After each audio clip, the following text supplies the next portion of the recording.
नमस्कार मित्रांनो.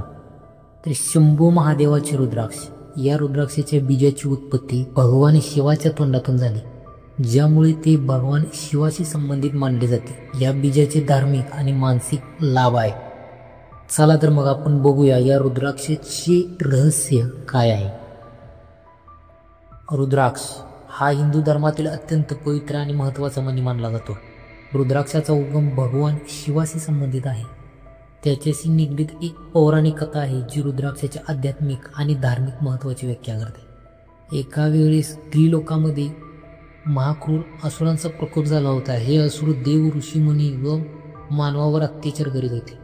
या त्रासाने त्रस्त झालेले देव सर्व भगवान शंकराच्या शरणाला गेले.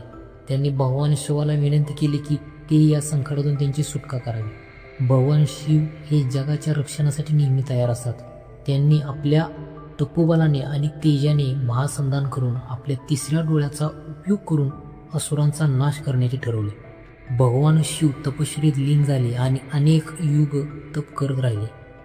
त्या तपोबलामुळे त्यांच्या डोळ्यामध्ये प्रचंड ऊर्जा निर्माण झाली. या दीर्घ तपश्चर्येनंतर भगवान शिवांनी डोळे उघडले आणि त्यांच्या डोळ्यातून काही अश्रू पृथ्वीवर पडले.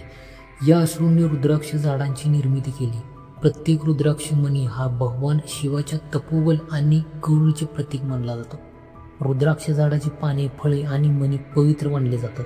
प्रत्येक रुद्राक्षाचा ठराविक प्रकारचे मुख असते, जे त्याच्या शक्तीचे आणि आध्यात्मिक महत्त्वाचे प्रतीक मानले जाते. उदाहरणार्थ, एकमुखी रुद्राक्ष भगवान शंकराचे प्रतीक मानले जाते, तर पंचमुखी रुद्राक्ष 5 तत्वांचे म्हणजेच आकाश, वायू, अग्नी, जल आणि पृथ्वी यांचे प्रतीक मानले जाते. भस्म मुळे भगवान शिवाला भस्मेश्वर किंवा भस्मप्रिय असे संबोधले जाते. या कथेतून भगवान शिवाचे वैराग्य, साधेपणा आणि आध्यात्मिक महत्त्व स्पष्ट होते. भस्म म्हणजे अग्नीतून निर्मित राख, ज्यामध्ये शुद्धतेचे आणि नाशवंतीचा संदेश धरलेला आहे. भगवान शिव हे भस्माला अत्यंत प्रिय मानतात, कारण ते भस्माला मृत्यू आणि पुनर्जन्माच्या चक्राचे प्रतीक मानतात. त्यांच्यासाठी भस्म हे आत्मज्ञान आणि मोक्षाचे प्रतीक आहे. अशीच एक कथा सांगते की एकदा एका तपस्वीने भगवान शिवाची कठोर तपश्चर्या केली आणि त्यांना प्रसन्न केले. तपस्वीने त्यांना विचारले, हे महादेवा, तुम्ही भस्म का लावता? भगवान शिवाने उत्तर दिले, भस्म हे मृत्यू, शरीराच्या नाशाचे प्रतीक आहे. प्रत्येक जीवाला मृत्यू अटळ आहे आणि भस्म हे त्या सत्याची आठवण करून देते. भस्माने आत्मा शुद्ध होतो आणि मनात वैराग्य निर्माण होते. हे जीवनातील आसक्ती कमी करून मोक्षाच्या दिशेने नेते. असाच एक दुसरा प्रसंग एका राक्षसाशी संबंधित आहे. असाच एक दुसरा प्रसंग ज्याने भगवान शिवाकडून वरदान मिळवले.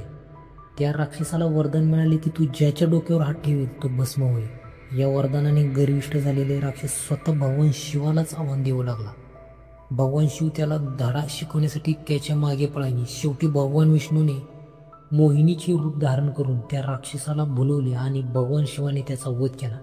त्या राक्षसाचा अंत झाल्यावर त्याचे शरीर भस्म झाले आणि भगवान शिवाने ते भस्म आपल्या अंगावर लावले, ज्यामुळे ते सगळ्या भक्तांसाठी जीवनाच्या नश्वरतेचा संदेश देतात.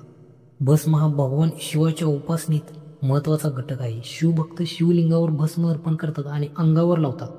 भस्म हे भक्तांसाठी शुद्धतेचे, वैराग्याचे आणि आत्मज्ञानाचे प्रतीक मानले जाते.